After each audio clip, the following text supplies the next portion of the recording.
Game time. Dynamite download. Dynamite download, your home for all positive coverage with all elite wrestling. You guys, positive energy. This reality, like, it is me. This is what pro wrestling's supposed to feel like. I got like these creepy ass dudes saying I have a better record than Kenny Omega and Samoa Joe, and now I'm gonna have to wrestle them. I've never seen someone able to break down like wrestling like he does. I said, Mariah May said who? My real story does connect with a lot of people. That you need to be careful in the locker room. I definitely think that women's wrestling has been elevated. I was like deep diving into like cults. I never say never about anything. Yeah. Man. Raw horse. Raw horse? Oh my God. Amazing. I had to smack him around a few times to fully gain his respect. Versus Brian Keith match. Awesome. This podcast is, quite frankly, the drizzling shit, if I'm being quite honest. Because they spread positivity about AEW. Welcome to Dynamite Download. What is up, everyone? Here we are. We're in the stage now. Welcome to Dynamite Download, episode 159. Cheers, everyone.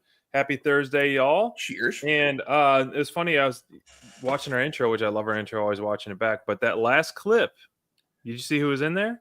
Yes, I did. QT Marshall. Guests. And you had QT Marshall, Aaron Solo, Sammy Guevara. And there was somebody else in that shot, too. It could be our guest coming up in less than half an hour. That's right. The man, and I'm going to get to the bottom.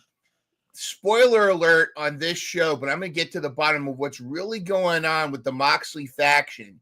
Who's really behind, who's pulling the strings? The mad genius that's pulling all the strings. This person is not only running his own promotion, he is behind all of the heelness that's going down in several wrestling promotions right now. We're going to talk about him. But yes, of course, the Run with Riz is coming up in less than half an hour.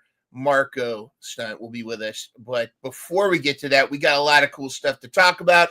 Dynamite from last night. And of course, I'm not nervous. It's heavy as the crown on the heavy is the crown on the head, or whatever they say, or heavy head for the crown king, whatever they say. But we do have the points that we got to talk about. Heavy is the head that wears the crown. Let's see this. Let's see the most up-to-date standings where we're sitting out following last night's Dynamite.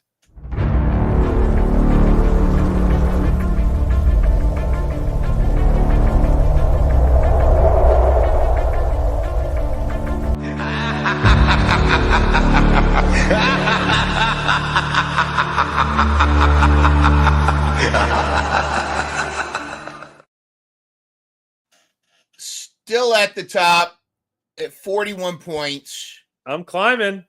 I see you. Up the ladder like Mario Brothers climbing the ladder up to the top to the princess. I am climbing all the way up there, making quite the gains with this Continental Classic and what's been going on. And I'm within reach. Within reach, man. We'll see. They haven't really announced too much of what's going to happen on Collision. Obviously, we got some C2 stuff. My guy Kyle Fletcher is kind of on a roll right now, undefeated in the C2. Giving me those points, man. I just need FTR to come back and get a tag team win, man. Just kind of put me with a +2 on that one. But it looks like some of your tag team guys are going to be returning soon. I mean, you got Top Flight on yours, some of the Private Party. Yep. So the hints are there. So I don't know. Anything can happen.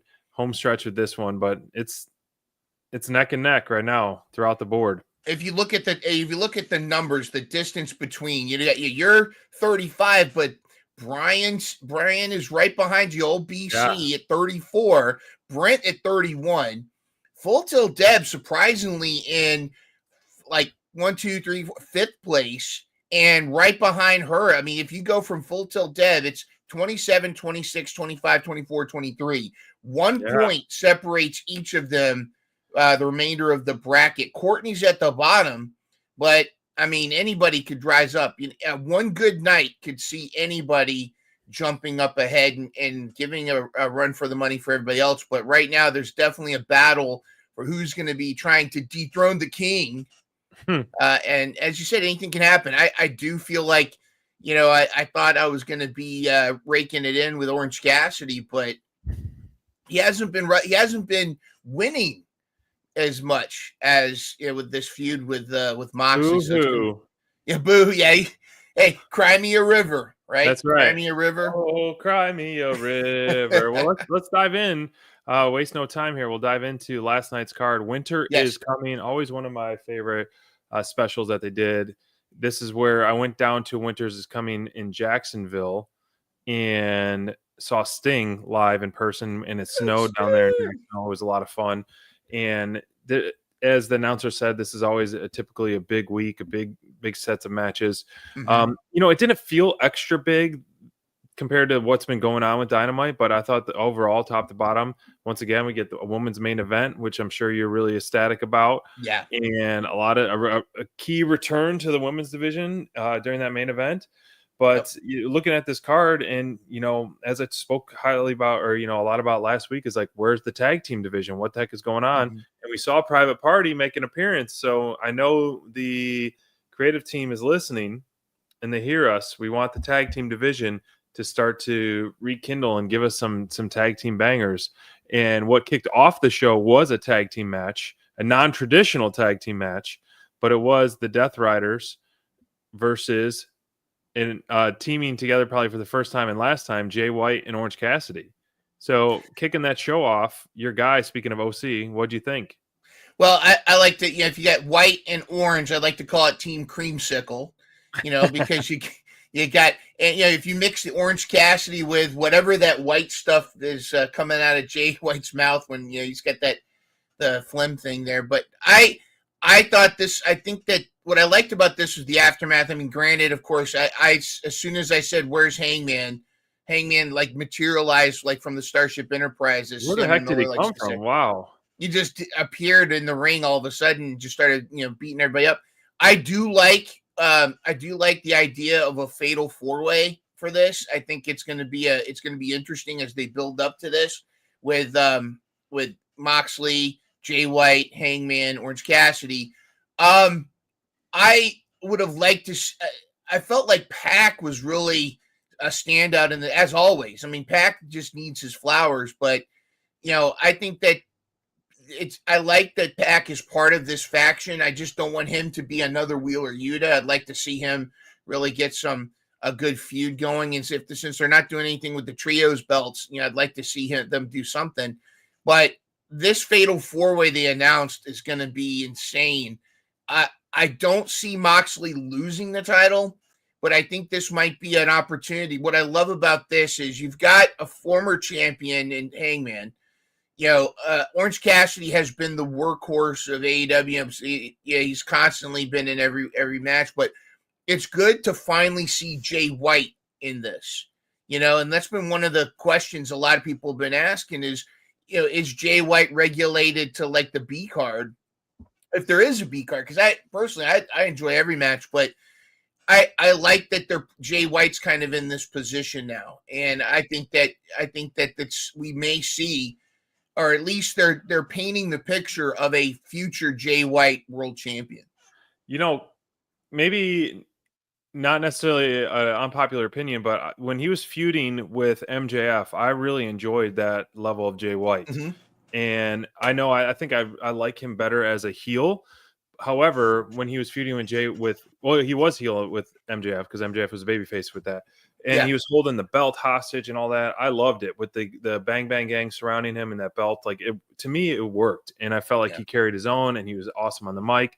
And so, yes, I do agree that it is nice to have Jay White back in this title picture and being the more main event spotlight, especially with the rest of his crew kind of on the back burner / injured reserve at the moment.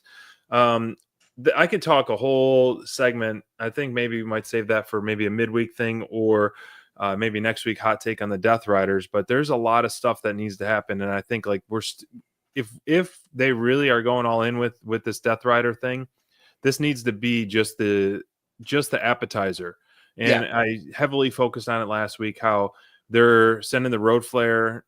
Moxley said it was like a firework, end of the wick is going to explode.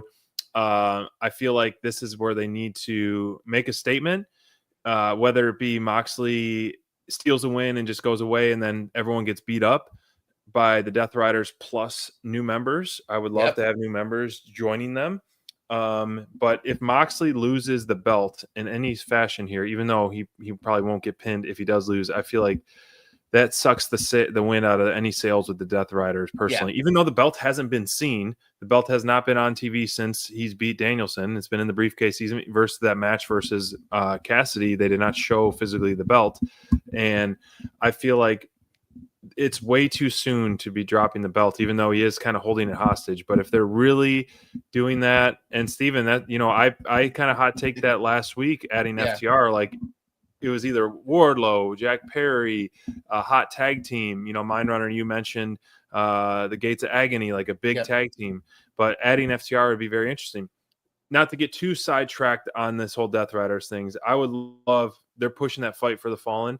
FTR plus Adam Copeland taking the trios titles off of the Death Riders. That should be the first thing that they do versus dethroning Moxley. Get those trios titles back in the mix of AEW. Perfect group to have it. FTR and Cope, local guys having their Fight for the Fallen, essentially charity show. Huge thing on Max. And these guys would be some of the biggest baby faces in the company with that kind of pop, dethroning those guys. And that way they have the trios belts. They're going to be doing stuff. It's Copeland a little bit better, even though he did some awesome stuff with that TNT championship. But all three guys on the trios belt, I think, would be the best for business moving forward, without getting too sidetracked down in the future. We have a great thing to talk about. And just to reiterate, I think you're right. I think what they're building to is, this is why Moxley's probably going to retain. They're building to a great kind of like us versus them, like a fight for AEW kind of thing. They the have lines to. are kind of being Even drawn. bigger. And I'd love to. Although I'd love to see Jack Perry join. This new presentation of Jack Perry's been awesome, right? And he would fit in perfectly. And I could see another group joining them up. I think they're going to expand the Death Riders a little bit more.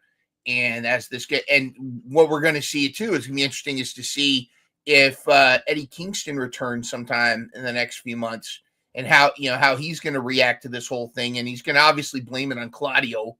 But it's be interesting. Listen to that Claudio idiot. So, but go ahead. I don't know who at this point. Like, none of those guys in the ring, they're all championship worthy. Yeah. But I don't think any of those three are worthy of dethroning Mox at this given landscape of where we're at. Not at this point. No, but I think like a returning. I mean, we've talked about it, a Kenny Omega, maybe a returning Kingston, possibly Darby Allin. So could Moxley hold the title until a big show like All In, and Darby have his Darby moment, his All In moment? Something big's got to happen with that. Yeah. Without going too far down the deep end.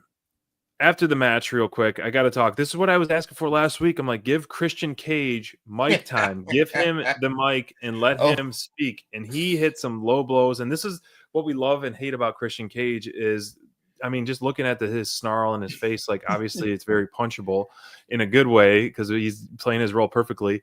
But when he gets the mic in that time, he's able to throw those grenades that he threw to Hook and to Moxley, and to get that heat that's needed. I mean, there's some good heels in AEW, but there's, then there's great heels. And Christian Cage is a great heel, and he deserves that quality mic time to give us those grenades week in and week out, to want to hate him more. I want the deafening boos that he used to get months ago come back even tenfold now. And I think he'll get it in New York versus Hook.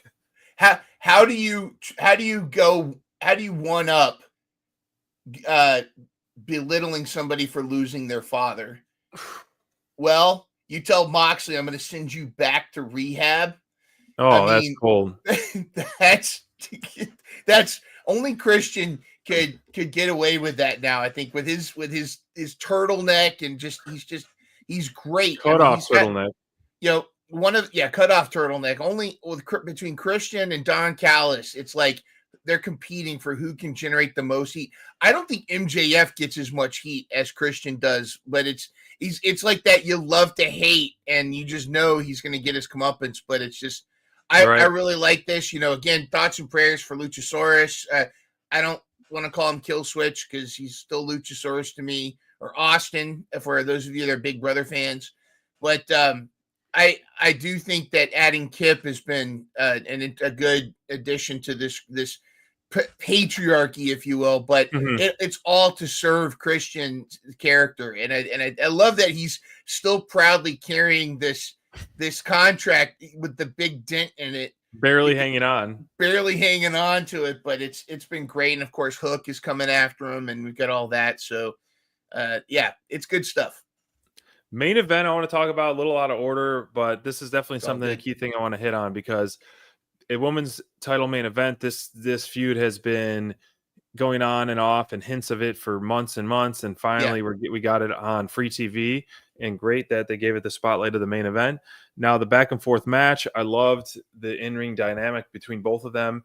And then also I felt like, and then the wild card in the crowd, Thunder Rosa. Like we've talked about her getting back in the title picture for weeks and weeks and weeks and wanting it. Obviously, we're huge fans here at DD, and it's great to have that.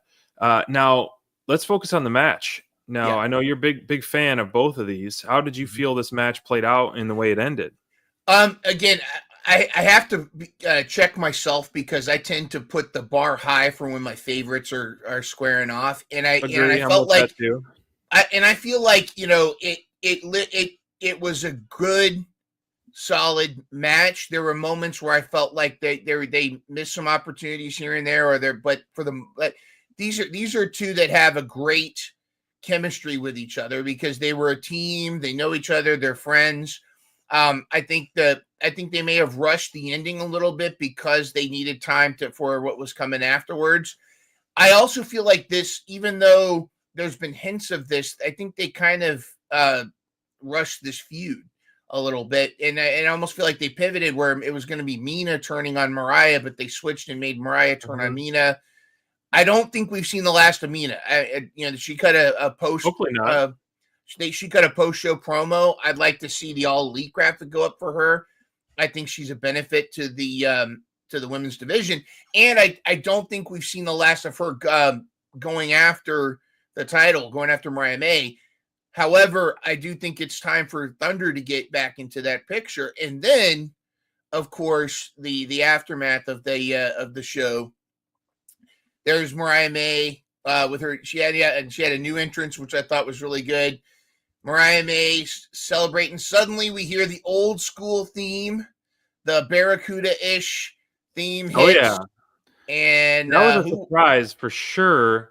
Unexpected.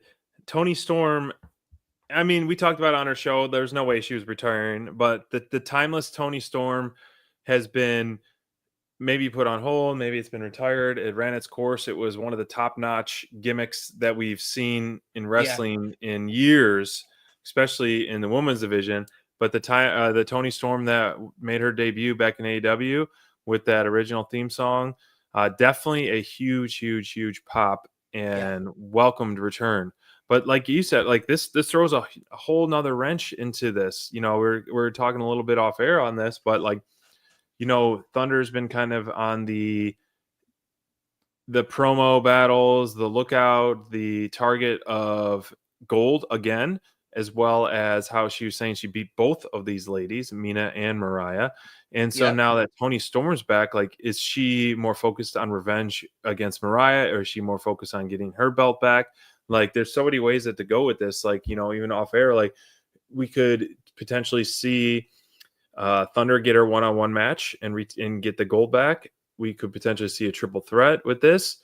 We could potentially see Thunder get the gold back. Then Mariah and Toni have a standalone feud, which doesn't necessarily need to revolve around the women's championship match to disperse and to spread more love in the women's division. Because imagine like that feud, Toni and Mariah, and then Thunder with the belt. Like that alone, those are two sidebar feuds going on, or they can be all intertwined as well with that. So what do you take of Thunder or Toni's return? I agree. I think I hope, my thought is this. My armchair booking is exactly what you said. Either a triple threat or fatal four-way, bringing Mina into the mix. But this is an opportunity to, you can still cost Mariah the title but Mariah doesn't necessarily get the pin or what have you. But you can definitely go back to this, continue the Toni Storm versus Mariah feud. I disagree with our queen heel in the chat here. Courtney saying this gimmick is not it. I think we see this. I feel like this is the fusion of the timeless Toni Storm and the old school Toni Storm in one character. Because if you notice, her reaction to the cheers was almost that she almost cracked and did that Toni Storm, thank you everybody thing. But she showed up as Toni Storm, and she had a much bigger pop, even though there was a huge pop when she debuted with AEW. This was such a great pop. People were excited, and I think this has elevated that character. Now that she's done this route with the Toni Storm, timeless Toni Storm character. Now she's back. Now she's much more elevated. I like the idea of a Fatal 4. Exactly. What WTF? Why the face? Exactly. But I think that this is going to be, I would love to see a Fatal 4-way. And then exactly like you said, Mariah and Toni can go have their feud. And then one of them can circle back and come after Thunder with the title. But the agenda, I hope the agenda should be that by July 12th for y'all in Texas, needs to be Thunder Rosa walking in either as champion or challenging the champion, because you got to get that hometown advantage. Of course, you got to spend the money to get thunderstruck by AC/DC, have her zip line in like Shawn Michaels. You got to go all out for the hometown hero. But yeah, this is a good way to expand the women's division. And if you on Mission Pro Spotlight, Angel and I talk about how NXT's women's division is killing it. That's because they've got a lot of stories going on at once. And that's what, if AEW can do that with their women's division, a title is a gimmick, is a device. It's a prop that you don't necessarily, if you already have a good feud, you don't need a title to be involved. Exactly.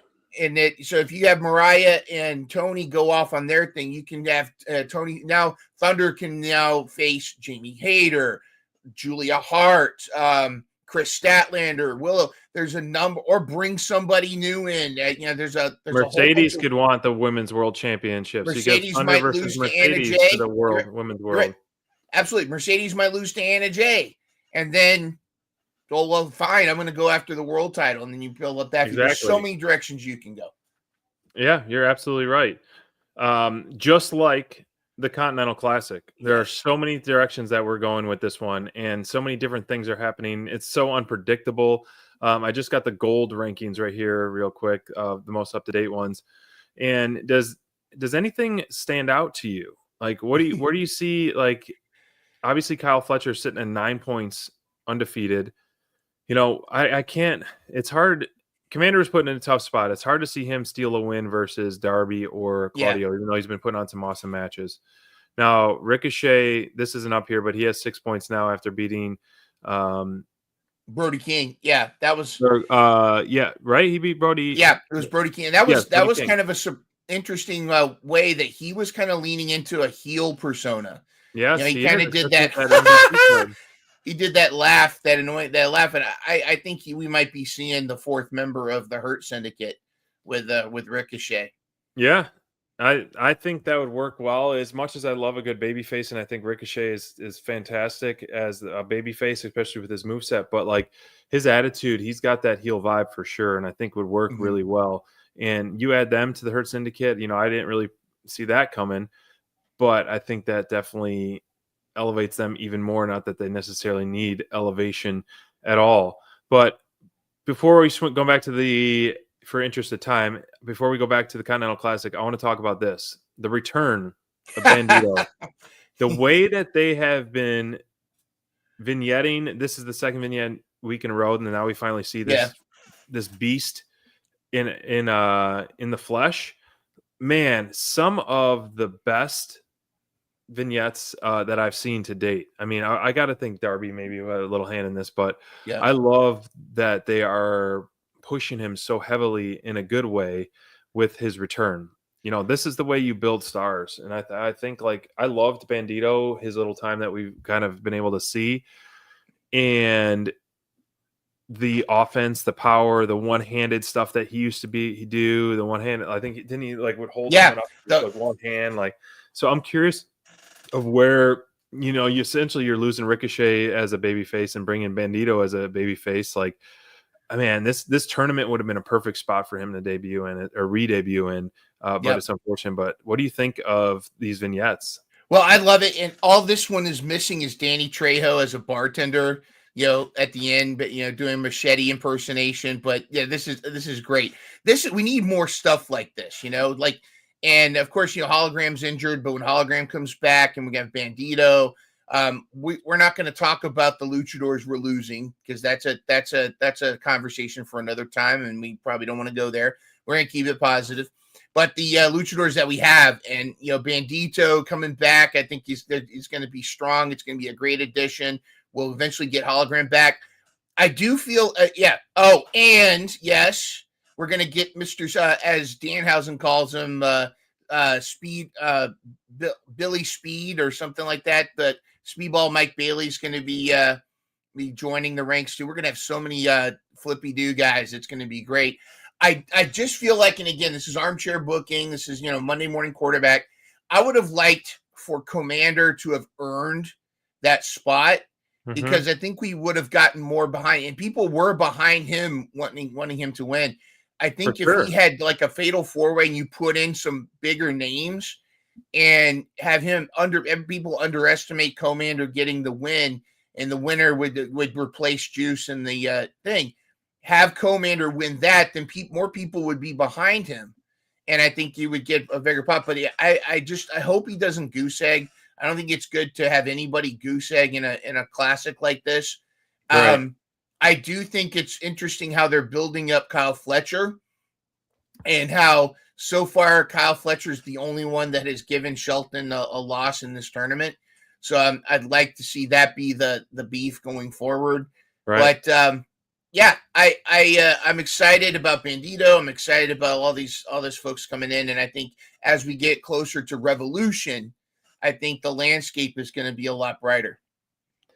The other match, I know we just briefly talked about the Ricochet thing, but the Will Ospreay and Claudio, two guys that are definitely could easily win this tournament. And I've been loving what Claudio's been doing as of late. And I honestly thought this could have been another one of those where you get a draw, but I think we're going to get a draw between Darby and Ospreay because they're really have been all along, but I think right now they're really focusing on Darby with trying to get him a push. And I think like we're going to see potentially after this tournament, regardless of the result, he'll be the next maybe like legit challenger for Moxley. He's still got that feud going. I mean, he's still got that blood hatred for the Death Riders. I mean, he came out to save Ospreay from Claudio. But I love this back and forth showcase of both guys' strengths, both guys' in-ring stuff. And yes, I agree with you. I think it was a match of the night for sure with Ospreay and Claudio, as expected, in my opinion, too. Yeah. I think like each one of those is like I expected great things when you should just kind of keep an open slate. But when these guys deliver so much and are such true professionals, you expect like really good stuff. And I think this was one of those moments. Now, what did you think about the match and Ospreay's straight hair? Well, two things. Yeah, I mean, I do agree about match of the night. This was awesome, and I do want to talk about how Claudio handled the whole match. But I thought it was hilarious. Both Deb and Nacho Man Shane, we were all laughing because he looked more like Kyle Fletcher used to look, and then he had like Kyle Fletcher's old school hairdo. But there, you can wind it back. We actually have it on the. If you wind it back, there were twice. Excalibur called him Kyle Fletcher. What? Twice. And we had to wind it back and catch it, but there were 2 times that Excalibur called him, Kyle Fletcher with the thing. And it was funny that after the picture in picture, Excalibur made sure he said Will Ospreay several times. But I'm sure it was. But the thing is, he looked with the hairstyle. He looked like Kyle Fletcher there, like old school Kyle Fletcher. So I thought that was funny. Tremendous match. I mean, it's like Meltzer said. There's 2 separate columns. There's matches of the night, and then there's matches of the night that don't involve Will Ospreay. But I don't think. But again, as any wrestler will tell you, as they told us before, it's all about your dance partner too. And Right. Claudio was such a great dance partner because there were so many moments where Will Ospreay was going to one of his patented moves, but instead he got the uppercut from Claudio. There was one where he went for the Oz cutter, and then Claudio just went wham, like nope. And that's great because that's when that's like Superman beating everybody's ass, and then Superman goes for his usual punch, and then it doesn't work. Right. So for me, I felt like that was great. Will getting the win was the right call, but I also feel like the way that Claudio, essentially threw a tantrum at the end, got mad and stormed off. I think that that's tremendous, and I think that that's that was a great way to end in that match, and I think that it continues to protect Ospreay. But what a great match, and the way that Claudio answered every time Will Ospreay did something, it was tremendous. And I would love to see a rematch, given more time constraint, and I think like the chemistry works so well, and I loved it. I was eating it up for sure with that match. Awesome. Well, so much we could talk about, but my birthday's coming up soon, and we pray for a Christmas miracle. And sometimes those wrestling Christmas miracles happen. And tonight on Dynamite Download, we are going to be joined by the Runt with Riz, the Compact Casanova. He is, and I'm going to get to the bottom of his involvement and all of the things heelish going on in AEW and other promotions. But we are really honored to have our guest at this time with a little special intro.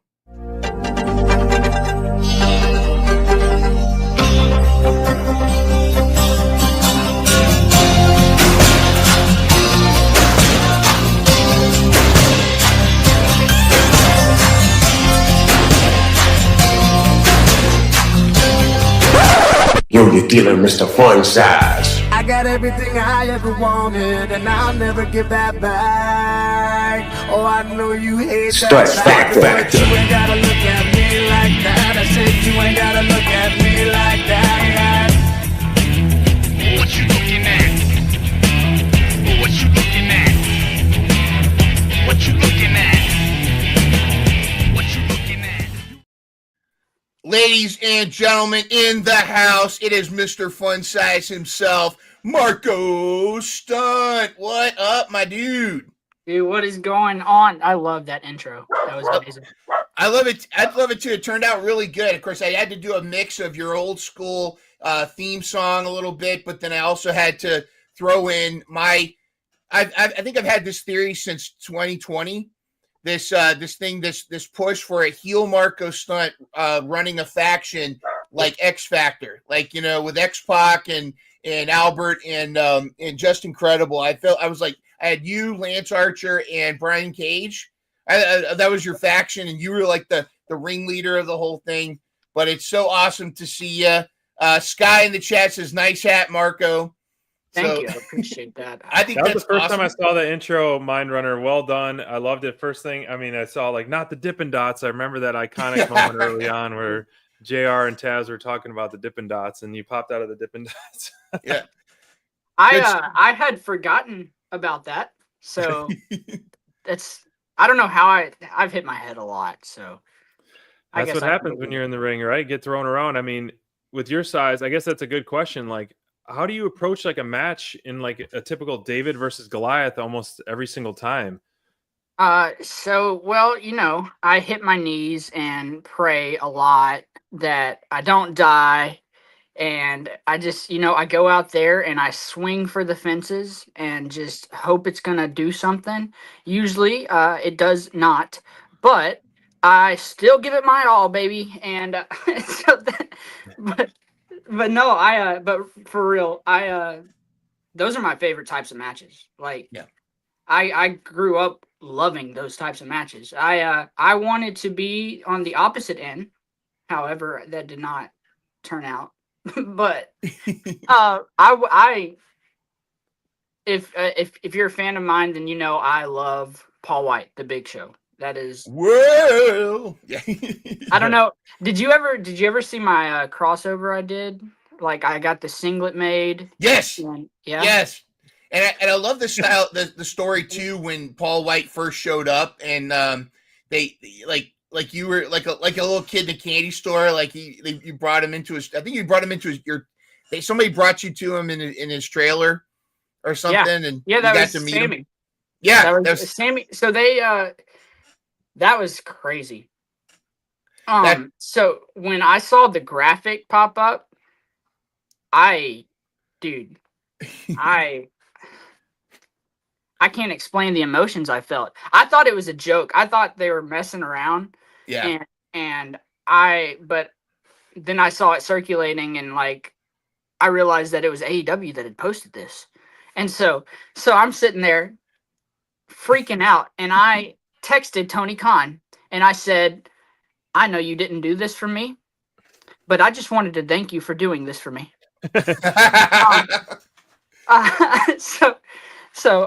So yeah, I sent him that text, and I was very honest. But when I said that, because that was a dream come true. I just wish we would have gotten that tag team. I mean, we could have had the giant, Master Blaster, or something. We could have gone any number of ways, but that would have been such a cool moment. Rachel Kelly said that was an amazing time. Cool glasses, Marco, by the way, getting a lot of love for that. A lot of love for you in the chat. A lot of people. Thank you. I love you all. Sad about your retirement. You do want to talk about that, but I want to ask you a little bit about when the pandemic hit, there were a handful of wrestlers filming a bunch of matches. I think it was at QT Marshall's place.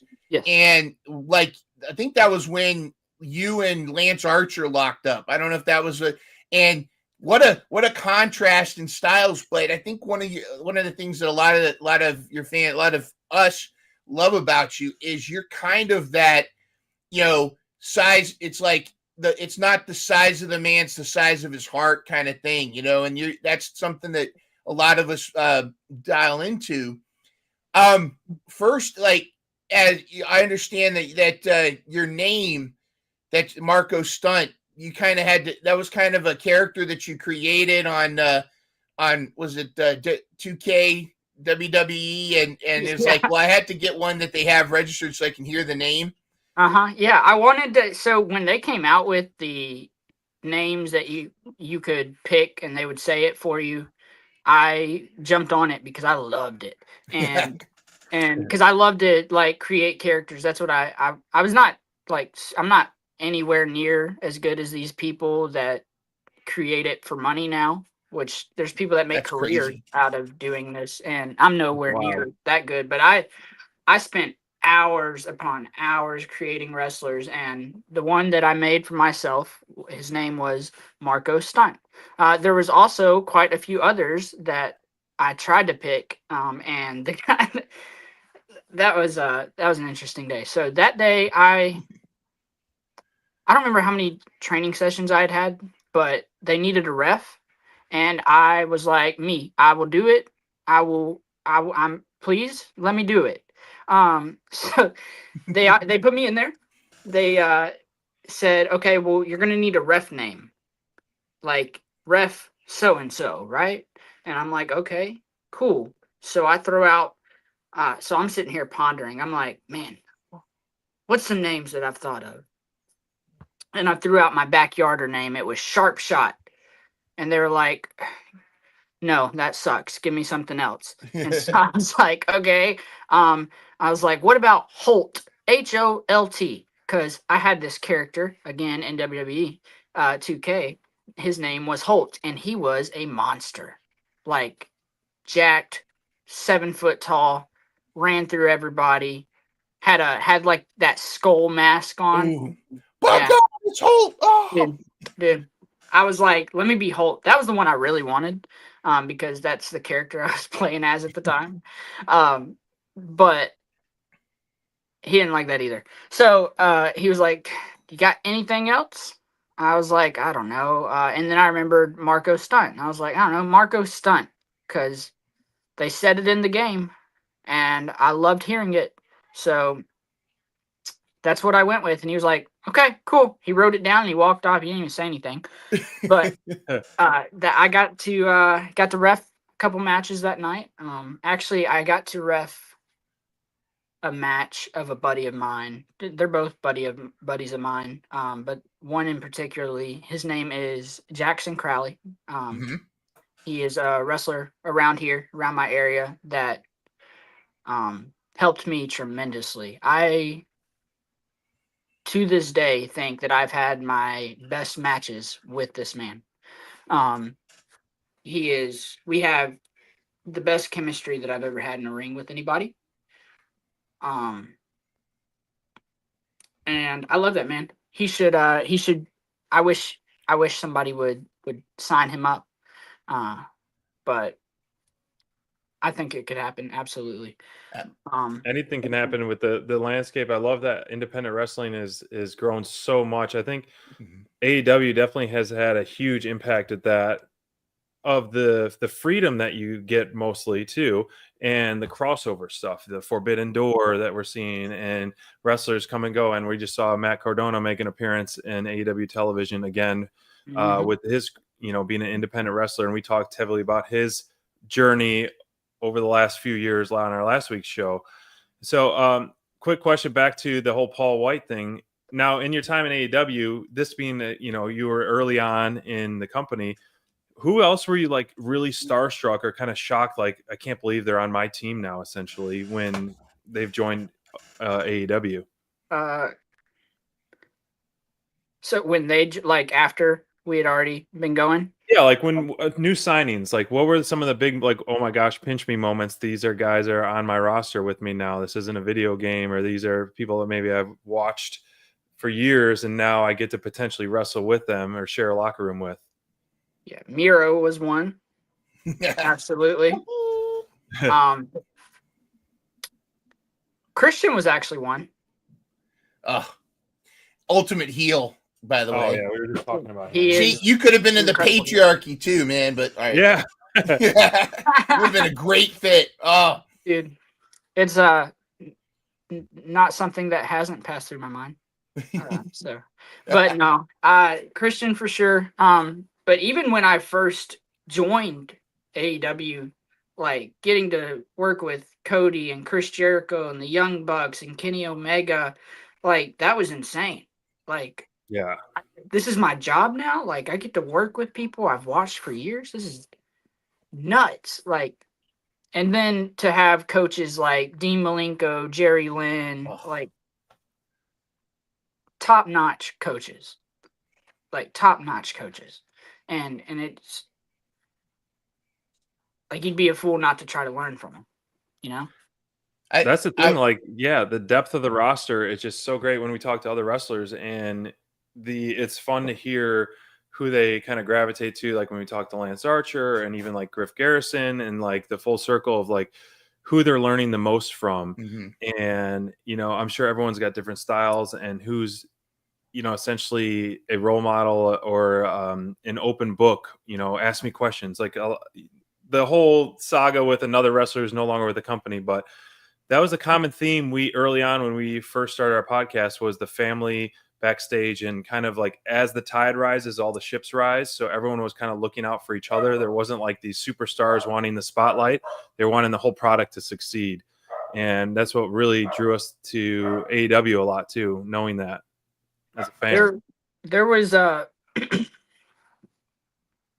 definite difference in the time that AEW started and the time that I left. And even from the time that I left to the time, or to now, I mean, like they're completely different things. And I'm not saying that's bad. Like you have to evolve to continue, like you have to learn from what's going good, and you have to, learn from what's going good and what's going wrong. And you gotta be able to grow off of that stuff and let the fans react and everything. And regardless of the flack that AEW gets sometimes, I think they do a good job of that.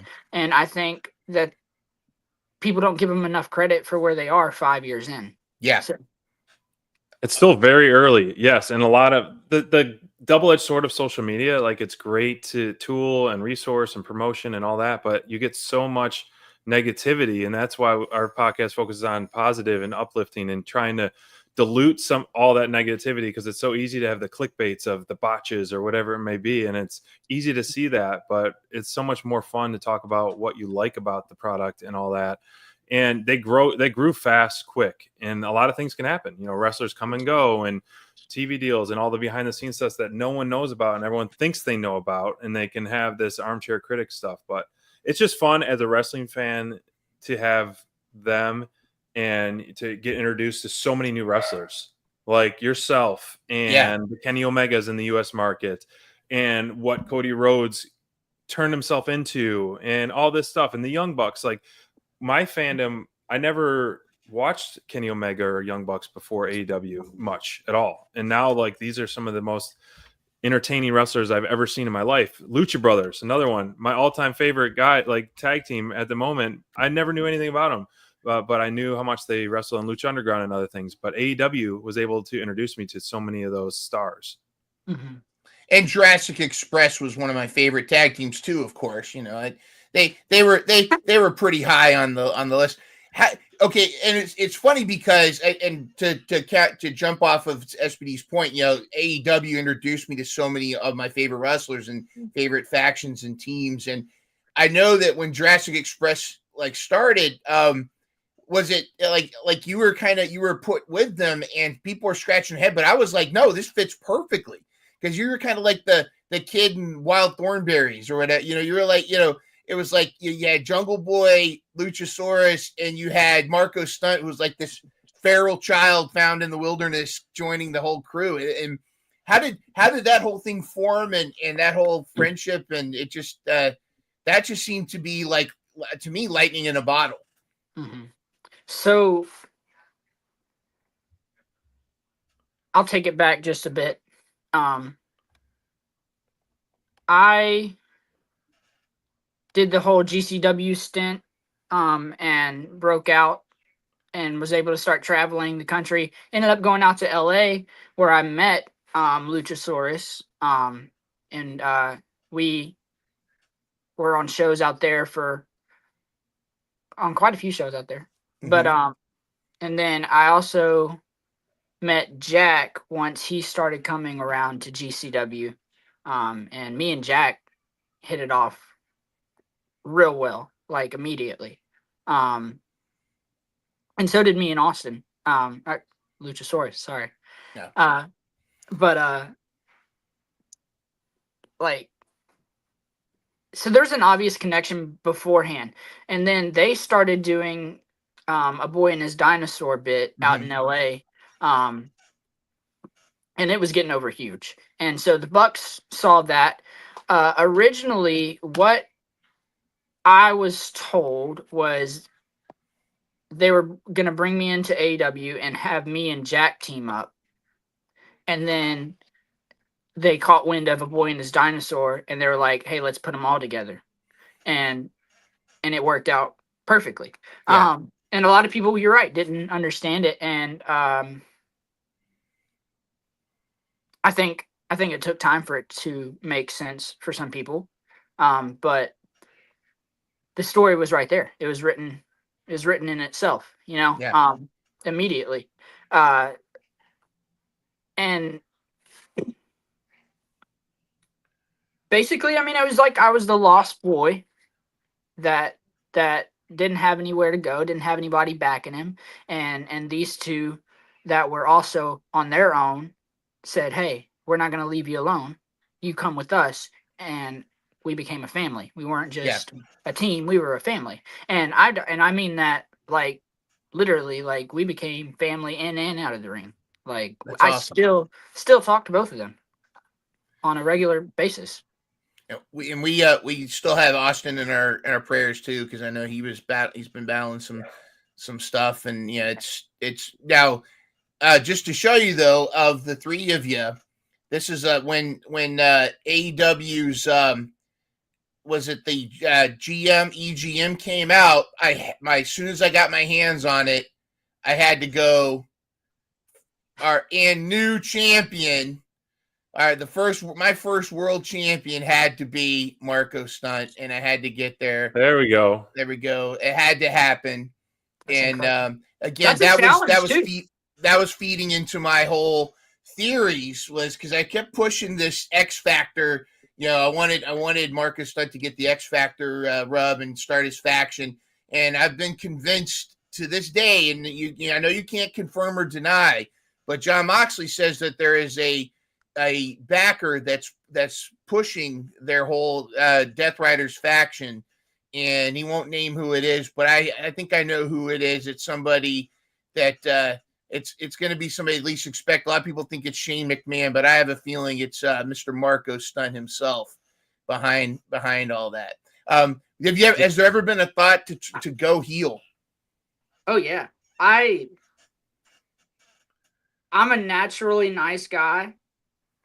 I've seen the Sammy vlog though. I mean, come on now. But I was gonna say, like, I'm also like a natural jerk. Too. So I can but I try not to be, you know. But in the wrestling world, you can bring that out. Yeah. And play with it, and a lovable jerk.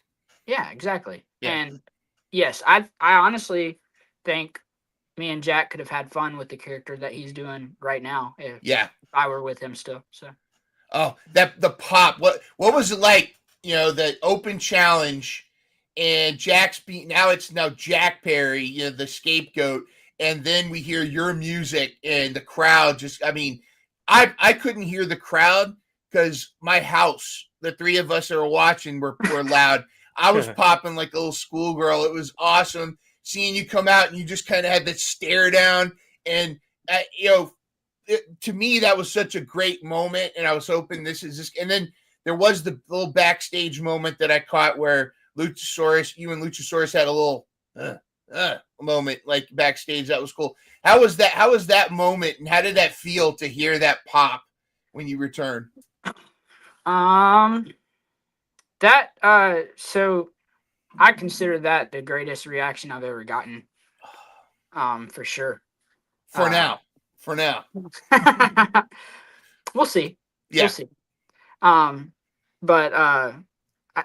For sure. I walked out, I let the music hit and the scream go, and then I ran through and I looked down, and I stopped at the ramp, and I looked down at the ring, and I was just staring him down. And Austin gave me that idea. He's like, you need to look at him like you're ready to kill him. Yes. For what he's doing. Done. And I'm like, yeah, absolutely. And so that's what we did, and I think that created a little moment in itself. At least for the niche fans. So I think for a lot of people, because as soon as they saw you, it was a big pop. Yeah. It was amazing. The OG AEW early fans. That was a great tribute per se, and awesome for those ones who've stuck around or have been around since day one, like us and others. And I think it was an awesome moment. I really do. I think it was a great idea. And whose idea, I guess, was it to have that match? Both Jack and Tony, I guess. A little collaboration event there. So I had hit up Tony and was like, hey, it's cool if I come hang out. You know, y'all are in my town. Because, I mean, and like, I've gotten clearance before, and so they told me I could come hang out, but I like to, you know, be sure. I don't want to step on toes at all. So I hit him up and I was like, hey, is it cool? And then I was talking to Jack and I was like, hey, are you going to be there? And he's like, no, I don't think so. And then he won the title, and then he hit me up and he was like, hey, so Tony asked me to do more TV, or more, Collision, because it's on TNT and now I'm the champion. So I'm gonna do the open challenge and stuff. And he was just letting me know about that, and I was like, okay, cool. So to convince him to come to TV, he was like, or Tony convinced Jack to come and do more collisions. Well, this sounds really bad, like Jack was against that. That's not at all the case. Yeah. Excuse me. No. But no, but to sway him more, he said, oh, hey, and Marco's coming to the show. And so that's how I found out that I was cool to come to the show, actually. Tony didn't text me back, and that's totally cool. I found out through Jack, and that's even better because that's my boy. Yeah. But no, he told me, he's like, yeah, Tony said you're coming to the show. I was like, okay, sick. I'm going to the show. But then he threw out the idea. He's like, he told me that you were coming to the show, so I pitched, why not have you be my first open challenge? Or was I the first one? I think that you were the first. Yeah, you were the first open challenge, I believe, and that's what I thought we're waiting to hear. Because he was doing this whole I redid. That was like because he just debuted the new like hardcore looking TNT title, or he spray painted great it looking belt. Yeah, the gnarly TNT title, as you say. Steven in the chat says saw Marco wrestle Jack Barrett Landers Center Collision. Good stuff, representing the fan there. We do want to get to some of our questions in the chat here. Yeah. By the way, was it Ims in the chat? Doing an old vlog reference. Put Ims in the chat for Marco. Ims in the chat if you want to see him. Continue again. We do have a question here from Sky. Sky wants to know: would you want to ref again?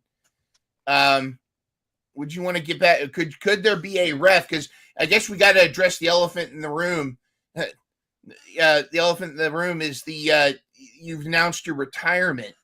So from wrestling, and I understand. I mean, there's only so many times people can throw you around before that takes its toll. How is that? How's retirement going? What led to that decision? I mean, that's one of the things that self-care is so important. And what are your thoughts on that? And I guess leading into Pro Wrestling Adrenaline as well. Yeah. To answer your question, Sky, I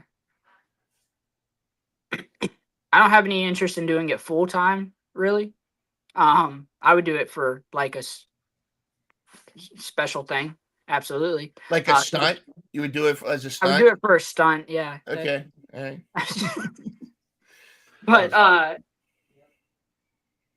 I'm enjoying doing the booking side of everything right now. So I'm gonna try my hand at that for a little while. But as for the retirement, yeah, it sucks. I hate it. But only I hate it, and I don't, because it's kind of a blessing in disguise. I got a family now, so I get to spend more time with them than I do worrying about rolling around in a ring, getting thrown around like crazy. So, and I love that because I love spending time with my family. And but wrestling has been the biggest part of my life for most of my life. So to have to step away is not something that like I wanted to do at all. Mm-hmm. And to be honest, I am in the process right now. I just got x-rays 2 days ago. Okay. On my back and neck. I have not gotten the results back, but we're trying to figure out the next steps to rehabilitation, I guess. Nice. Stem cells, maybe, or the technology is getting there, Maybe, but I don't. Right now, it's not looking great. I do hope that there's a chance to do something down the line. Well, that's what they told Adam Copeland. Yeah. You know? And Danielson and a lot of others, like Garcia never was a walk again after his accident. I mean, that's a little bit different, but you're still young too, and take some time to I am. self-care and find if there are some treatment options, and then never say never, right? As we've seen with so many wrestlers nowadays with the different doctors and the second opinions and different treatments. And when we talked to I believe Brian Cage, he was doing some stem cell stuff for some of his injuries that he went down somewhere to do. But yeah, never say never, but that's important. Family first. Wrestling is life, and we're not wrestlers, but we're just fans from far. And I couldn't imagine having something you've fought for so many years just kind of be taken away from you almost in snap of the fingers. It's got to be tough to deal with, but it seems like you're with your foot still in it and your hand still in it, with your booking power and the promotions that you're running. Like, does that feed the itch, or does it just like scratch it a little bit, or does it help fill that void a little bit? It does help feed it a big chunk of it, at least. I'm still a little hungry, Yeah. I think I always will be. Feed me more. Absolutely. I would, dude. I miss it already, and it's been like a month and a half, 2 months, maybe now. Yeah, I think 2 months. But I'm excited about where PWA is going. Pro Wrestling Adrenaline is, for those that don't know, we just started up this year. We were supposed to start up 2 years ago, and things just ended up not working out. I was dealing with some post-concussion stuff that happened in late 2021, I guess. And so my mental state was like not there. And I guess things just kind of fell through, and I just was like, all right, whatever. We're not going to do it. So we didn't do it. 2 years later, we get an opportunity to run a show. And so we jump at it. Me and my buddy Walker Hayes, we jump at the opportunity. And we have now run 5 shows. Awesome. So we were supposed to run one tomorrow, but things ended up falling through with that as well. And we had to push it to January 17th, which we already had booked anyways. We just are moving our shows over 1 month. Shifting over. Yeah. But so in January, it is going to be our biggest show that we've ever put on by far. Nice. Our most expensive show by far. You said that like, I'm expensive. Hey, it takes money to do this, and it's definitely something that I heard a rumor the main event. Are you dropping an exclusive main event announcement? Hey, I can definitely tell you that right now tickets are on sale for Prepare the Way, which is our January 17th event. And at that event are going to be my friends, my close personal friends from the vlog crew, Fuego del Sol and Alan Angels. They will both be in action on January 17th. Awesome. It literally just got hot in here. It makes my heart so happy for that. I miss them. I haven't seen them in a long time. Well, not a long time, but I've seen Fuego more recently than I have Alan. But tickets are on sale right now.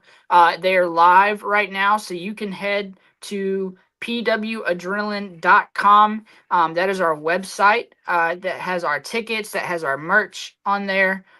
So go over there, get your tickets now, get your merch. Sorry, I'm just plugging stuff. Merch freak. But no, I apologize. We're not. No, merch it up, buddy. That's what this is for, man. Merch it up. And Fuego del Swole, by the way. Fuego del Swole. I apologize, Fuego, my friend. Dude has been eating his Wheaties, man. Are you going to see him? Oh, we're pulling up PWA. PWA Journal. Get your tickets right there. You can get your tickets. We got front row and general admission tickets available. Got our upcoming events. We don't have the names for our next our Oh, I last like two. Gold Blooded too. I like that. That's play on Cold Blooded. Nice. It is. Very nice. It is. That's our title tournament in February. So can you get rights to the Rick James song Cold Blooded and just kind of do could you create a riff on that and being the musician that you are, maybe you could do a parody. It's gold blooded. me and my buddy are actually both Walker are both musicians, like pretty heavy into music. He is doing his own EP right now, instrumentally. He's an insane guitarist. He does some heavier stuff. But you should check him out. Check him out. He is Walker 13. I apologize. He's gonna kill me for butchering that. He was Walker Hayes, but now he's Walker 13. Walker 13, got it. You can look him up on here. He's a good dude. But we could probably do that. We could probably do like a little Weird Al Yankovic own version. That would be awesome, dude. And you guys could be like the new Mikey Ruckus, that you could, maybe come up with theme songs but like Weird Al versions of it, like parodies. I think that would be, in fact, that should be like every one of your shows should be like a parody of a song, like I don't know, just like come up with some. I don't know if WAP would be a parody song that you could do, but do the acoustic like MTV Unplugged version of WAP. Dude, that would be insane. I'm gonna do that at my next gig whenever I have another gig. I haven't had a gig in a long time though, but I can tell you I am going to be. This is a little on the down low. I'm supposed to be recording again in January with a buddy of mine. So sweet, nice. Is it going to be like an acoustic kumbaya? Is it going to be metal, thrash metal? Is it Barry Manilow? Little Kenny G. It'll probably lean into the alternative rock, heavy rock, alternative rock genre. All right. I think, I don't know. We'll see. I have to figure out. I have a few songs that could go either way. But we're planning to do an EP. So I don't have a date that it'll come out. So sorry everybody. But I plan to. That's why you gotta like, share, subscribe, and follow Real Marco Stunt on Twitter. You got to follow him on Instagram, and you got to make sure you get your tickets for Pro Wrestling Adrenaline, and you want to make sure you go to their website frequently for those updates as well. That's why you got to make sure and buy that merch. You may never know, you might find a free QR code for a free sample of upcoming EP. I don't know, something like that. That's a great idea. For a little sample EP. It was really cool that we got to see your music side. Even Britt Baker's waiting room, you got to perform. Of course, anytime a guitar is introduced in wrestling, there's always all right, who's going to get hit with it? Like who's going to get the Jeff Jarrett slap nuts? And again, that was another aspect of heel Marco Stunt. I'm like, someone's going to get slap nutted by Marco Stunt. And that's going to be that. Like, and I thought maybe he's going to turn on Jack Perry, and then that's going to be the heel run. But so that, like, and again, there was talk that there was some hush hush that you were going to be on The Voice, and I think that was that kind of a wild experience. And do you think we'll hear you again sometime on national television doing your music? So yeah, The Voice was a very fun experience. I only got through the online rounds, but I made it through 3 rounds. And then one of my submissions for the 4th round, there's a lot of rounds, by the way. One of my submissions for the 4th round got copyright struck on YouTube and did not meet submission. So I did not. Oh, that sucks. But never say never, right? Yeah. Never say never on live television music. Would love to see it back at some point. Of course, you'd have not only we have the entire Marco Stunt army, you're going to have the Dynamite download crew behind you, getting you there and pushing for that. That is awesome though, and it's awesome. We're looking forward to your music. Any collabs with like Kanye or Beyonce or Barry Manilow, Kenny G. My manager's in talks with Justin Bieber, but no, no, I'm kidding. Yeah, no, I'm actually when they do the second Eras tour, I'm supposed to open up for Swiftie. That's right. Yeah. Outside the venue, I'm gonna follow her around and play outside the venue and try to get tips. But I hear she's planning on writing a breakup song about you at some point. So it wouldn't shock me. Listen, you told me we wouldn't talk about this on screen. My fault. I apologize. I did sign the NDA. I just, I can't help myself sometimes. I always like to ask my friends this question just to kind of gauge their music taste and all that. Like, if you could book a concert, opening act, middle act, and headliner, anyone in their prime at any given point of music history, who would you have headlining, middle, and opening? Like mine, for example, I'd have headliner Queen, I'd have middle MJ, King of Pop, and then opener would be Elvis, King of Rock, King of Pop, and I just love Queen. Wow. Would love to see them put on a headlining show. How much would that ticket cost, man? It doesn't matter. This is just obviously fantasy booking here on this. Like, if you could pick any three musicians, bands, artists to have a headliner, middle act, and an opening act to see a concert, like, who would it be? It's a tough question, especially because I'm a big alt rock fan, so I would love to do like a Blink 182, Red Hot Chili Peppers thing. But I think just historically speaking of music, like those three ones where I pick Queen, Elvis Presley, MJ, who I've never seen any of those ever, only videos. I mean, they don't exist anymore. I think would be such an epic thing. Beatles are honorable mention too, but any three come to mind? Not to put you on the spot or anything. What about Mind Runner? If you got your three too, I'm happy to hear yours. Mind Runner. Right off the bat, Stone Temple Pilots with Wayland in his prime. I mean, I'm not an advocate for drugs, but when Scott Wayland was the best STP with her first three albums, and I'd love to have him there. Yeah, and then I would put Linkin Park. Yeah. And then I would have a New Edition reunion with Belle Biv DeVoe, Bobby Brown, and I would have Johnny Gill, everybody come out, and then I would have that, and then to top it all off, Wu-Tang will come out for the final. Okay. So yeah. We go for Stone Temple Pilots. I'd probably throw Nirvana in there as well, and then maybe Aerosmith. I don't know. So that's a good one. Tom Petty, Rush, and Elvis. Yep. Like, there's so many. I mean, you can't go wrong. But like, I have like I said, I have a whole alt rock one. I have like a classics one, yeah, that's my thing. I feel like I'd have different genre, like different. You don't have to have a genre. Like, you could say like Queen, then Linkin Park, and then Tupac, whatever it may be. Like, this is your dream concert. This is your living in heaven concert. Ooh, okay. The chat's going wild now too. All right. Yeah, that would be a wild one. I'm gonna give you some, maybe that some people won't like. But I probably would headline Nickelback. Okay. There you go. Yeah, absolutely. Probably would headline Nickelback. Mm-hmm. Probably would have co-header with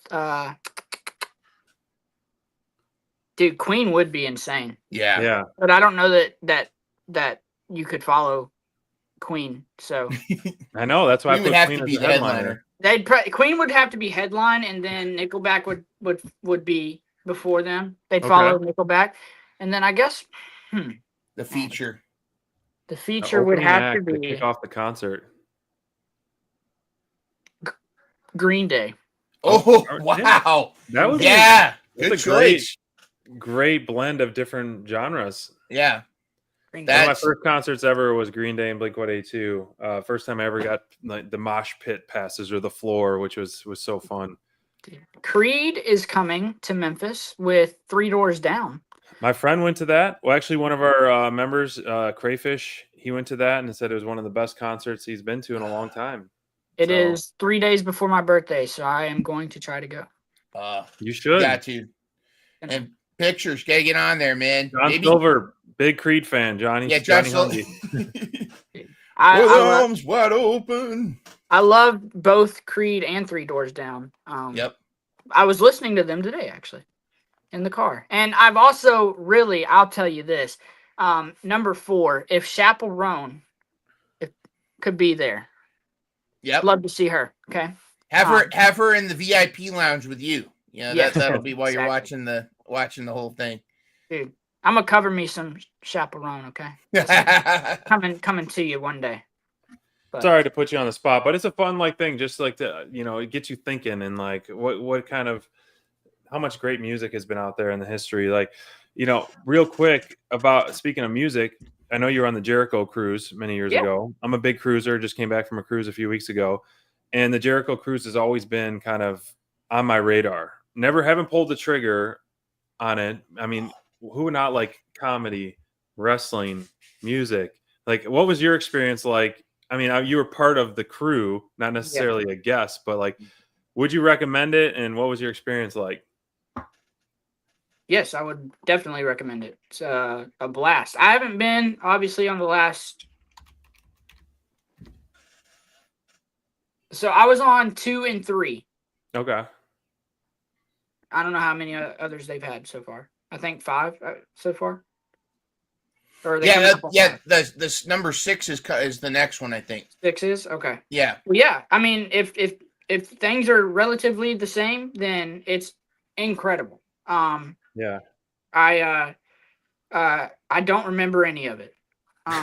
Hey, perfect. Then you had a great time. Dude, yeah. No, I really did. I found out I could be an alcoholic on that cruise.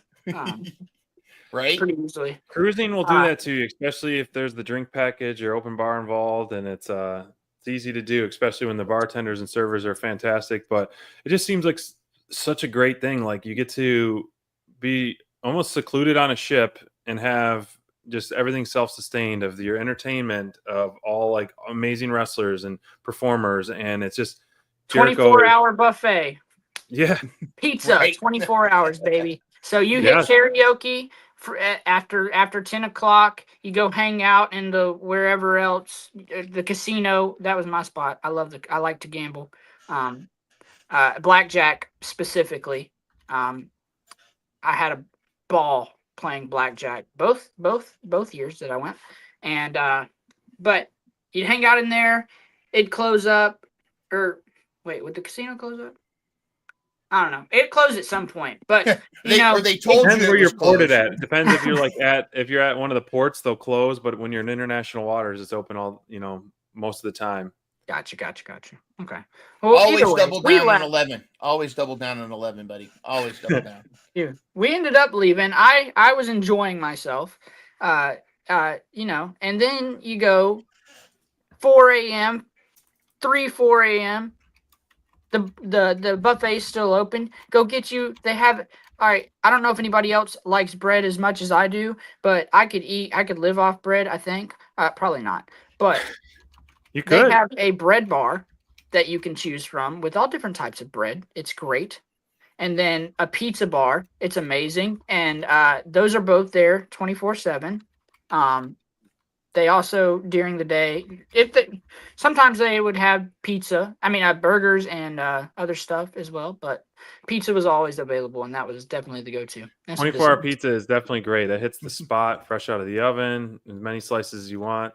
Yep. Yeah, I love cruising it. I think it's just such a great vacation. Escape the noise from the outside, and then also everyone's just being like, I'm sure the fans just absolutely loved it too, having the matches and what is going on. But it's definitely a great experience that hopefully Dynamite Down will get to do one time. Yeah. As a group. That would be a lot of fun. January 31st through February 4th is Rock and Wrestler Rager at Sea number 6. You're right, 6 at the beach, 6 on the beach.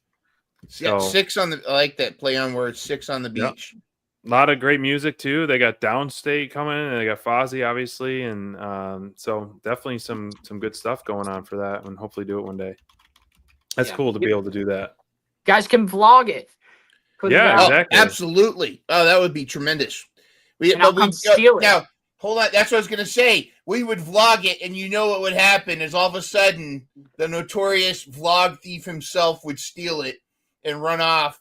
But you know what? We're going to get backup because we're going to get Penelope Ford with us to back up, because the one person that scares Marco's son, if you watch the vlogs, was when Penelope Ford, when that whole murder mystery, when he was trying to rub people out, and Penelope Ford showed up and kicked him out. But good stuff, by the way. And that's interesting. Look at this. You and Sammy are now dads. Yep. Like that's how is well, we do have a question for that, but before we wrap up, everybody that joins us, all of our guests, they have to go through the most challenging opponent of all time. Prepare yourself. It is time for the Fast Five.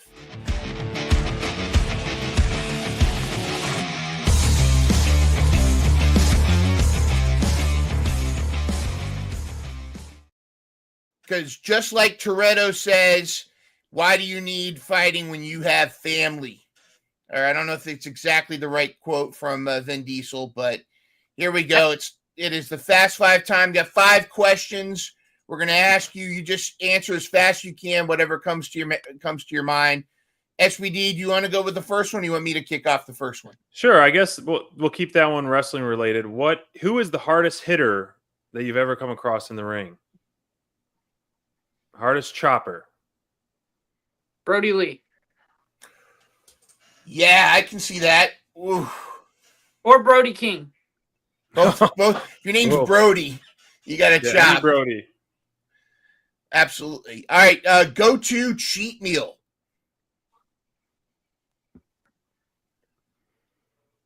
Oof. I mean, do you even have a cheat meal? I mean, do you have to worry about? I don't. I cheat on meals all the time. I eat terribly. So, but I guess to piggyback on that, what is like a bizarre food you like that might not be an unpopular opinion of like that's good? Yeah. Like Murder Hawk Monster, tuna fish and peanut butter. That was a combo he really likes. It was go-to. What was some? He ate. In Japan, you said you like horse. Yeah, so he loved horse in Japan. So I like to have Cheez-Its and Dr. Pepper, and I'll take the Cheez-Its and I'll crunch them a little, and then take a sip of the Dr. Pepper and let it soak in, and like it just intensifies the flavor. I don't know, it does something. And I do that too. That and really? Pretzels. Yeah, Cheez-Its and pretzels. It drives my wife nuts. I'll sit there and I'll put a mouthful of pretzels or a mouthful of Cheez-Its, I call them. And it's something about it's the mix of the salt with the cheese, the savory, and then you've got that, like Dr. Pepper works great with it. It's incredible. But cola, not as good with Mountain Dew. No. Mountain Dew doesn't work as well unless you get, actually Mountain Dew works with Dots pretzels. Have you ever had Dots pretzels? Dots are good. Dots, they're like some Dots pretzels, Marcos. Dots pretzels. That Mountain Dew actually works pretty good, but the regular Mountain Dew, not the Code Red. What's that? Is that just a brand of pretzels? Yeah, Dots, but it's like she puts like some kind of seasoning on it. Oh. That's like it's almost like a Chex Mix seasoning, but it's a little different. But yeah, it's very unique seasoning. Like, so they have different flavors. Not to go off the deep end here, but they have this cinnamon one. It tastes like Cinnamon Toast Crunch. Oh. On there, it's that purple bag there. Cinnamon Toast Crunch. So Dots, the original flavor is great, honey mustard, but the cinnamon one is like a little special treat. Hey, Jack just texted me, by the way. Oh, hey, Jack.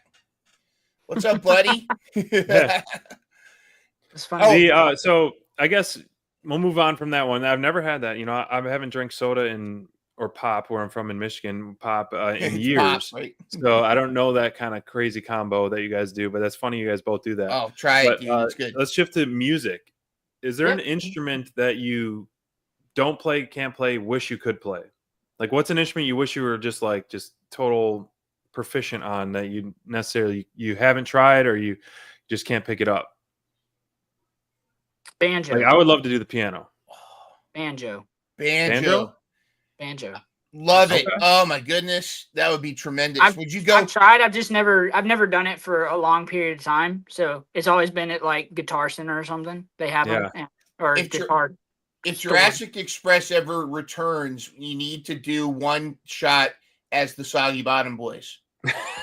Dude, I love that movie. I think that would be tremendous. All right. Can we request for your next album? You've got to do "Man of Constant Sorrow." Can you? And I'll even provide the vocals for the "Hot Damn! It's the Soggy Bottom Boys." It's Marco Stunt. Dude, I love that movie. That song gets me. So I'm actually really into that like folkish style of music. Like don't ask me any names of songs, couldn't tell you, I don't think, but I love the sound of it. Yeah. It's incredible. I just wrote a song that is like rock folk type kind of. Cool. One of my favorite bands right now, or the past few years, is called Magic Giant, and they have a banjo, harmonica. They're like indie rock folk. I'll send you a link to one of their songs and give it a listen. They're really great. They're out in California. They toured with like American Authors before, but met them when they were just doing little small gigs, and love a good banjo line, love a good banjo riff and a harmonica riff. You got to do the Dukes of Hazzard theme song too. You know them Duke boys, or is that a guitar? Was that banjo or guitar? Maybe that was guitar. Which one? The theme song to Dukes of Hazzard, the old '80s show, where they had, I think that was a banjo, but that Soggy Bottom was, that actually was the next Fast Five question. This is like the slow five, but hey, we're having fun. I love it. I was going to ask you, because I noticed your movie posters. You got some classics behind, some of my favorites up there. Favorite movie of all time? Is it one of those, or is it one not featured? It's this one. Forrest? It is Forrest Gump. Awesome, nice, great soundtrack, by the way. But yes, excellent film. What makes that stand out above the rest? These are actually my dad's posters. So I'm actually at my parents' house right now. Oh, hey, Papa Stunt, what's up? Yeah, they are downstairs. So I'm using his little office. These are his posters, so these are his favorite. But Forrest Gump, I don't know. I something about it caught me when I was younger, and I love it. It's funny, it's serious, and I've watched it more times than I can count. I can quote most of the movie. Sorry about your Black Panther party. It's definitely a movie full of emotional roller coaster. That is for sure. Yeah. You have everything in that movie. Yeah, I love that movie. Shawshank Redemption is another one. Love it. I think that one's up there too. Yep. Get Busy Living or Get Busy Dying. Good stuff. Dude, what else? Last question. I know this is. Oh, sorry. Go ahead. No, you're good. You're good. What's above Forrest Gump right there? Which one? What's above Forrest?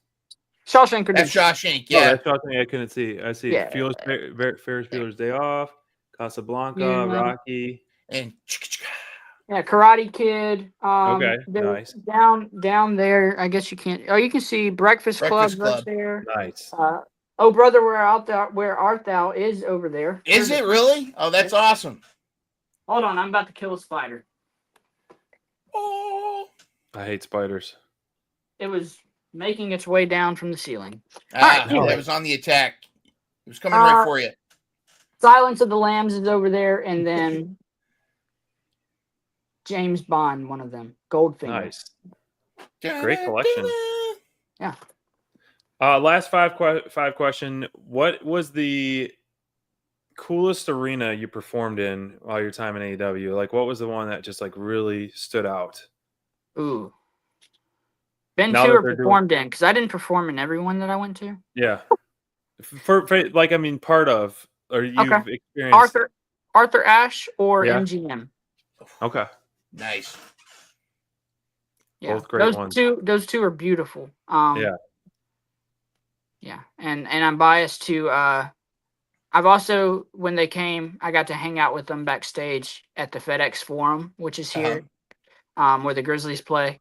And that was cool. I'd never been back there before. So I'd always wanted to go backstage there. But where I actually wrestled Jack in the Lander Center is where I graduated high school. No way, Oh, really? that's sweet. Yep. That's awesome. That is so cool. That's it.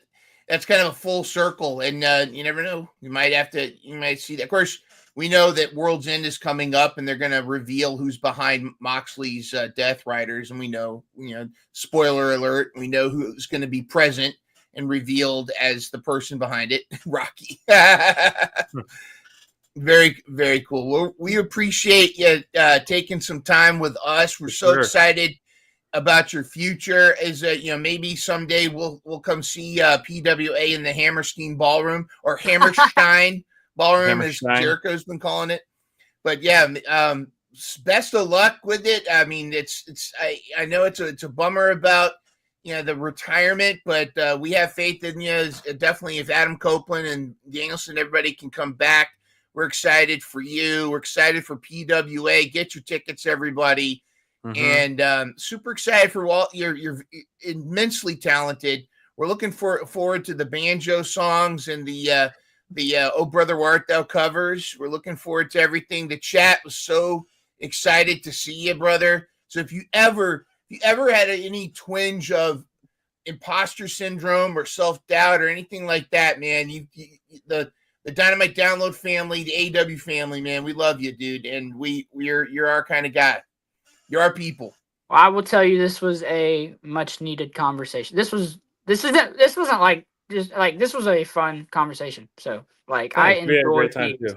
Like y'all are enjoyable people. And, cool. And well, so I would love to do this again. So well, here, like you said, January, right? Is your first event. Let's set it up. Our people will call your people, and we'll set up like just as you're getting close to your event. Well, are you going to be live streaming as well? Do you have live streaming set up?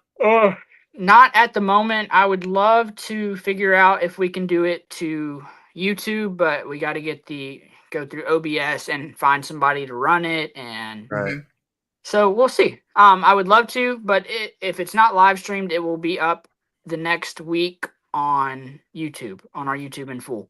Gotcha. And just putting it out there, reach out to Title Match Network if you're not familiar with them. They do Mission Pro. They handle the Mission Pro stuff. They might have a package for you. They do a lot of indie wrestling stuff or whatever. Yeah, but YouTube, I mean, shoot, that's the way to go, because then you can drive up super chats and anywhere that the talent can have their merch or something like that, or if they need sponsorships, let us know. But yeah, we'll have our people talk to your people, and you just got to promise we got to hear that Oh Brother Where Art Thou, the Constant Sorrow cover. I got you. I'll send it directly to you. Awesome. All right. Well, on behalf of the SPD and Marco Stunt himself, the runt with the Riz, the Compact Casanova, this is Mind Runner. Thank you for tuning in to awesome episode of Dynamite Download, and we'll see you next week.